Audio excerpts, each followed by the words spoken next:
ఈరోజు ఆంధ్రప్రదేశ్ 9వ తరగతి సాంఘిక శాస్త్రం హిస్టరీ పాఠ్య పుస్తకంలో 4వ పాఠానికి సంబంధించిన ముఖ్యాంశాలు చూద్దాం. 4వ పాఠం అటవీ సమాజం వలసవాదం. ఇందులో 150 నుంచి 161 పేజీ వరకు. అమెజాన్ అడవులు పశ్చిమ కనుమలలోని ఒక చిన్న అటవీ భాగంలో ఎన్ని రకాల మొక్కల జాతులు మనం చూడవచ్చు? 500 రకాలు.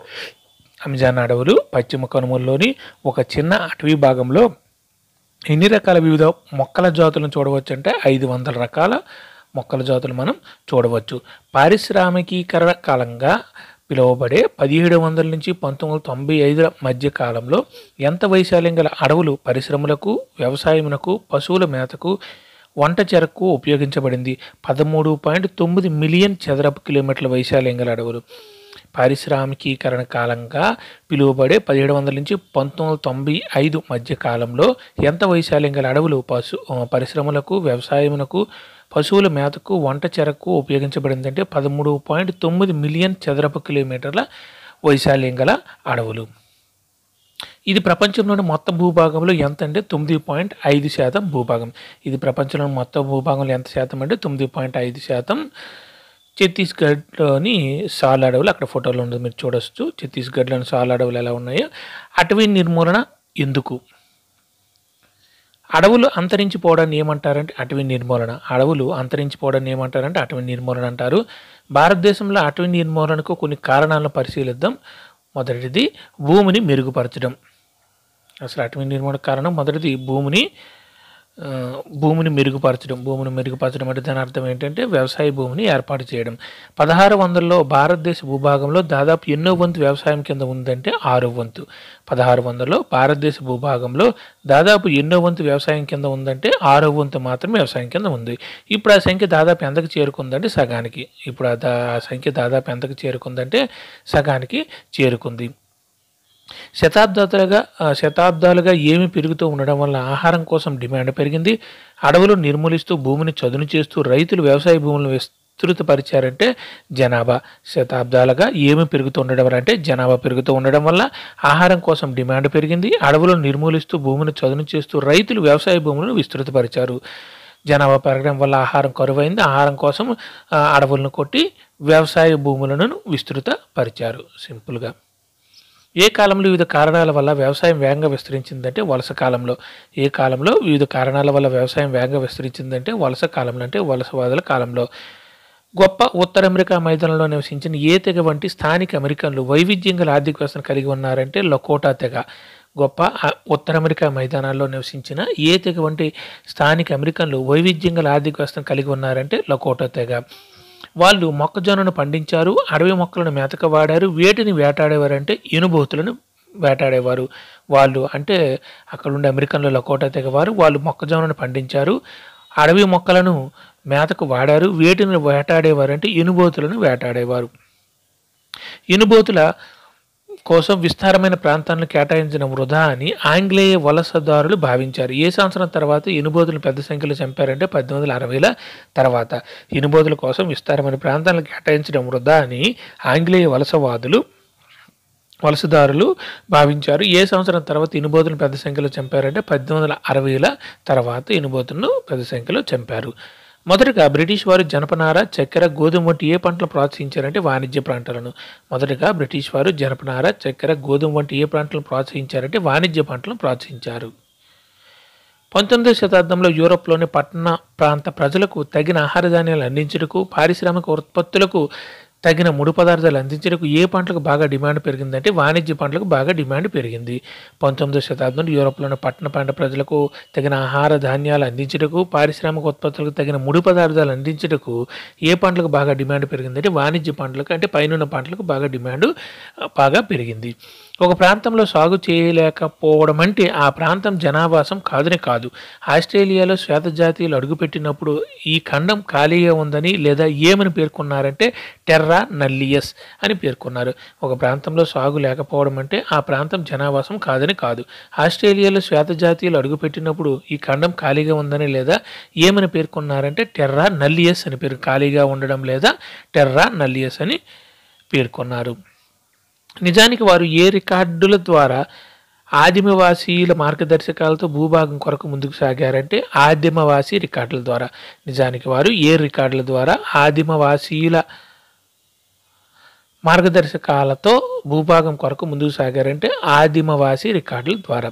ఆస్ట్రేలియాలోని నారింజేరి ప్రజలు తమ భూములను వారి మొదటి మానవుడైన ఎవరి గుర్తుగా ఏర్పాటు చేశారంటే నారింజేరి గుర్తుగా ఏర్పాటు చేశారు. ఆస్ట్రేలియాలోని నారింజేరి ప్రజలు తమ భూములను వారి మొదటి మానవుడైన ఎవరి గుర్తుగా ఏర్పాటు చేశారంటే నారింజేరి గుర్తుగా ఏర్పాటు చేశారు.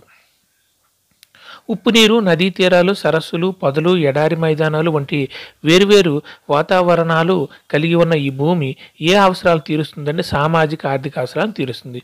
ఉప్పు నీరు, నదీ తీరాలు, సరస్సులు, పొదలు, ఎడారి మైదానాలు వంటి వేరువేరు వాతావరణాలు కలిగి ఉన్న ఈ భూమి ఏ అవసరాలను తీరుస్తుందంటే సామాజిక ఆర్థిక అవసరాలను తీరుస్తుంది. వేటికి ఉత్పాదకత లేదని 19వ శతాబ్ది ప్రారంభంలో వలస పాలకులు భావించారంటే అడవులకు. వేటికి ఉత్పాదకత లేదని 19వ శతాబ్ది కాలంలో వలస పాలకులు భావించారంటే అడవులకు ఉత్పాదకత లేదని. అవి అంటే అడవులు అరణ్య ప్రాంతాలని. రాజ్యం యొక్క ఆదాయాన్ని పెంచడానికి ఈ అరణ్యాలను సాగులోకి తెచ్చి ఏ ఉత్పత్తులను ఆదాయాన్ని పెంచాలని భావించారంటే వ్యవసాయ ఉత్పత్తులను ఆదాయాన్ని పెంచాలని.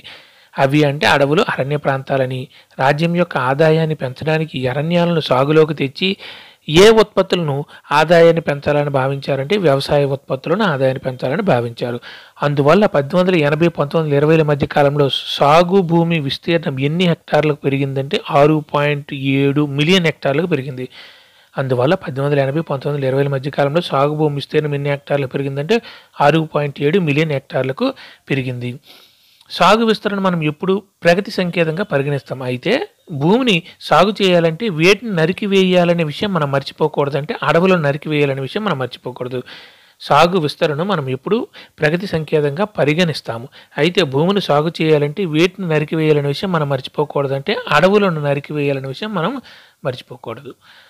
1896లో రిచర్డ్ హార్డింగ్ అనే అమెరికన్ రచయిత మధ్య అమెరికాలోని హండూరస్ గురించి ఈ విధంగా రాశాడు. ఒక ఎగ్జాంపుల్ మాత్రమే. అభివృద్ధి చెందకుండా పడి ఉన్న భూమిని ఏమి చేయాలనేది ప్రస్తుతం ఒక చర్చనీయాంశమైన ప్రశ్న.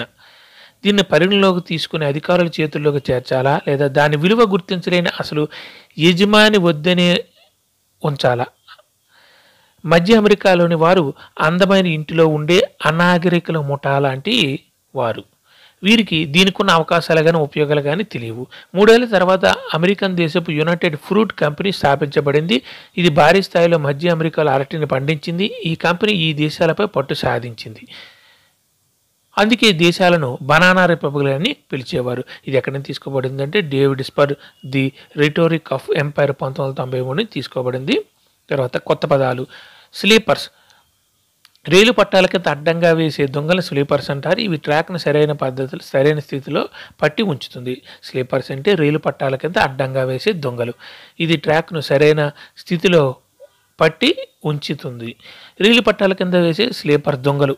ఇప్పుడు రెండవది అంటే అడవి నిర్మూలన. ఎందుకంటే రైలు పట్టాల కింద వేసే స్లీపర్ దొంగలు అనేవి ఇక రెండో కారణంగా మనం చెప్పవచ్చు. 1897 మే చోటానాగపూర్లోని సింగ్భూమ్ అడవుల్లో సాల్ దొంగలు స్లీపర్లుగా మార్చడం. ఆ ఫోటోలో ఉంది, మీరు చూడవచ్చు. 1897 మే చోటానాగపూర్లోని సింగ్భూమ్ అడవుల్లో సాల్ దొంగలను స్వీపర్లుగా మార్చడం.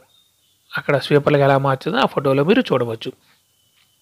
రైలు పట్టాల కింద స్వీపర్స్ వేయుటకు చెట్లను నరికి మృదువుగా ఉండే పలకలను తయారు చేసేందుకు అటవీశాఖ ఆదివాసులు నియమించింది. అదే సమయంలో వారి చెట్లను నరికి తమ వేటిని నిర్మించుకోవడానికి అనుమతించబడలేదంటే సొంత ఇల్లు నిర్మించుకోవడానికి అనుమతించబడలేదు. రైలు పట్టాల కింద స్లీపర్స్ వేయుటకు చెట్లను నరికి మృదుగా ఉండే పలకలను తయారు చేసేందుకు అటవీశాఖ ఆదివాసులు నియమించింది. అదే సమయంలో వారు ఆ చెట్లను నరికి తమ వేటిని నిర్మించుకోవడానికి అనుమతించబడలేదంటే సొంత ఇల్లు నిర్మించుకోవడానికి అనుమతించబడలేదు. 19వ శతాబ్దం ప్రారంభంలో ఇంగ్లాండ్లో ఏ అడవులు కనుమరుగుతున్నాయంటే ఓక్ అడవులు. 19వ శతాబ్దం ప్రారంభంలో ఇంగ్లాండ్లో ఏ అడవులు కనుమరుగవుతున్నాయంటే ఓక్ అడవులు కనుమరుగవుతున్నాయి. దీంతో రాయల్ నేవీకి కలప సరఫరా సమస్య ఏర్పడింది. దృఢమైన మన్నికైన కలప యొక్క నిరంతర సరఫరా లేకుండా ఆంగ్లేయ నౌకలు ఎలా నిర్మాణమవుతాయి? ఓడలు లేకుండా సామ్రాజ్యాధికారం ఎలా రక్షించబడి కొనసాగించబడింది? ఎప్పటికీ భారతదేశంలో అటవీ వనరులను అన్వేషించడానికి అన్వేషణ బృందాలను పంపించారంటే 1820ల నాటికి అటవీ అన్వేషణ బృందాలను పంపించారు.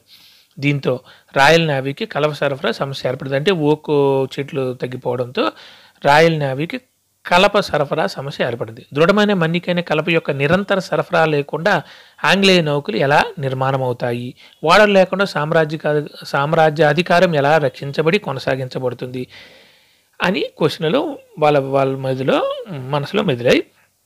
అప్పుడు ఎప్పటికి భారతదేశంలో అటవీ వనరులను అన్వేషించడానికి అన్వేషణ బృందాలను పంపించారంటే 1820ల నాటికే ఆల్రెడీ అన్వేషణ బృందాలను పంపించారు. ఎంతకాలంలో చెట్లు భారీ స్థాయిలో నరికివేయబడ్డాయి? భారతదేశం నుండి అధిక మొత్తంలో కలపను ఎగుమతి చేసినట్టు 1 దశాబ్ద కాలంలో చెట్లు భారీ స్థాయిలో నరికివేయబడ్డాయి. 10 సంవత్సరాల కాలంలో చెట్లు భారీ స్థాయిలో నరికివేయబడ్డాయి. భారతదేశం అధిక మొత్తంలో కలపను ఎగుమతి చేశారు. ఎప్పటి నుంచి జరిగిన రైల్వేల విస్తరణ కొత్త గిరాకీని సృష్టించిందంటే 1850ల నుంచి. ఎప్పటి నుండి జరిగిన రైల్వేల విస్తరణ కొత్త గిరాకీని సృష్టించిందంటే 1850ల నుంచి. వలసవాద వాణిజ్యానికి సామ్రాజ్య సేనల కదలికలకు ఏవి చాలా అవసరం అంటే రైల్వేలు. వలసవాద వాణిజ్యానికి సామ్రాజ్య సేనల కదలికలకు ఏవి చాలా అవసరం అంటే రైల్వేలు. వాహనాలు నడపడానికి కలప ఇంధనంగా అవసరమైంది.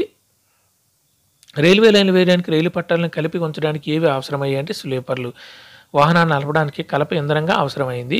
రైల్వే లైన్లు వేయడానికి రైలు పట్టాలను కలిపి ఉంచడానికి ఏవి అవసరమయ్యాయి అంటే స్వీపర్లు.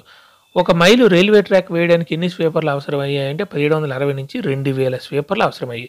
1 మైలు రైల్వే ట్రాక్ వేయడానికి ఎన్ని స్వీపర్లు అవసరమయ్యాయంటే 1760 నుండి 2000 స్వీపర్లు అవసరమయ్యాయి. ఎప్పటి నుండి రైల్వే నెట్వర్క్ వేగంగా విస్తరించిందంటే 1860ల నుంచి. ఎప్పటి నుండి రైల్వే నెట్వర్క్ వేగంగా విస్తరించిందంటే 1860ల నుండి. 1890 నాటికి దాదాపు ఎన్ని కిలోమీటర్ల మేర ట్రాక్ను ఏర్పాటు చేశారంటే 25,500 కిలోమీటర్ల మేర. 1890 నాటికి అంటే 30 సంవత్సరాలు అయ్యేసరికి దాదాపు ఎన్ని కిలోమీటర్ల మేర ట్రాక్ను ఏర్పాటు చేశారంటే 25,500 కిలోమీటర్లు. 1946లో ట్రాక్ పొడవు ఎన్ని కిలోమీటర్ల పైగా పెరిగిందంటే 7,65,000 కిలోమీటర్లకు. అంటే దగ్గర మన స్వాతంత్రం వచ్చే టైంకి 1946లో ట్రాక్ పొడవు ఎన్ని కిలోమీటర్ల పైగా పెరిగిందంటే 7,65,000 కిలోమీటర్లకి. రైల్వే లైన్లు దేశమంతటా వేయడం వల్ల పెద్ద సంఖ్యలో చెట్లు నరికివేయవలసి వచ్చింది. 1850 నాటికి ఒక్క మద్రాస్ ప్రెసిడెన్సీలోని సంవత్సరానికి ఎన్ని చెట్లు స్వీపర్ల కొరకు కొట్టేవారంటే 35,000 చెట్లను. రైల్వే లైన్లు దేశమంతటా వేయడం వల్ల పెద్ద సంఖ్యలో చెట్లు నరికివేయాల్సి వచ్చింది. 1850 నాటికి ఒక్క మద్రాస్ ప్రెసిడెన్సీలోనే సంవత్సరానికి ఎన్ని చెట్లను స్లీపర్ల కొరకు కొట్టేసేవారంటే 35,000 చెట్లను కొట్టేసేవారు. అవసరమైన పరిమాణంలో ఏమి సరఫరా చేయమని ప్రభుత్వం వ్యక్తులకు కాంట్రాక్ట్ ఇచ్చింది. ఈ కాంట్రాక్టులు విచక్షణారహితంగా చెట్లను నరికివేయడం ప్రారంభించారంటే కలప. అవసరమైన పరిమాణంలో మాత్రమే ఏమి సరఫరా చేయమని అంటే కలప సరఫరా చేయమని ప్రభుత్వం వ్యక్తులకు కాంట్రాక్ట్ ఇచ్చింది. కానీ ఈ కాంట్రాక్టులు విచక్షణారహితంగా చెట్లను నరికివేయడం ప్రారంభించారు. వేటి చుట్టూ ఉన్న అడవులు త్వరితగతిన అదృశ్యం కావడం ప్రారంభమయ్యాయి అంటే రైలు పట్టాల చుట్టూ ఉన్న అడవులు త్వరితగతిన అదృశ్యం కావడం. వీళ్ళు విచక్షణరహితంగా కొట్టడం వల్ల రైలు పట్టాల చుట్టూ ఉన్న అడవులు అదృశ్యం అయిపోతూ ఉండేవి. ఏ నదిలో తేలుతున్న విరుదు బొంగుల కట్టలు చిట్టగాంగ్ పర్వత ప్రాంతాలు అంటే కాసాలాంగ్. ఫోటోలో మనం చూడవచ్చు. ఏ నదిలో తేలుతూ వెళ్తున్న విదురు బొంగుల కట్టలు చిట్టగాంగ్ పర్వత ప్రాంతాలు అవేమో కాసాలాంగ్ నదిలో తేలుతూ ఉన్న విదురు బొంగులు ఇవి. అది చిట్టగాంగ్ పర్వత ప్రాంతం. రంగూన్లోని కలప యార్డులో ఏవి చతురస్రాకారపు కలప దొంగల పేర్లను చూడవచ్చు అంటే ఏనుగులు. దీన్ని కూడా ఫోటోలో చూడవచ్చు మీరు. రంగూన్లోని కలప యార్డులో ఏవి చతురస్రాకారపు కలప దొంగల పేర్లను మనం చూడవచ్చు అంటే ఏనుగులు. Thank you.